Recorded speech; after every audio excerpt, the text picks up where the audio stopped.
So will er in den Zeiten, die noch kommen, der übergrosse Reichtum von seiner Gnade zeigen, dass er uns in Christus Jesus seine Güte geschenkt hat. Seine Gnade rettet euch, weil ihr glaubt, und das nicht etwa von euch aus.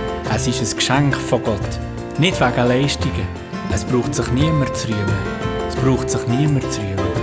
Niemand zu rühmen. Wir sind seine Geschöpfe, verbunden mit Christus Jesus.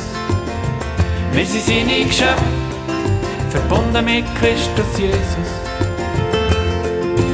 Gemacht für gute Taten, für gute Taten, wo er zuerst vorbereitet hat, wo er zuerst vorbereitet hat, für das wir drin sollen leben. Wir sind seine Geschöpfe, verbunden mit Christus Jesus. Wir sind seine Geschöpfe, verbunden mit Christus Jesus.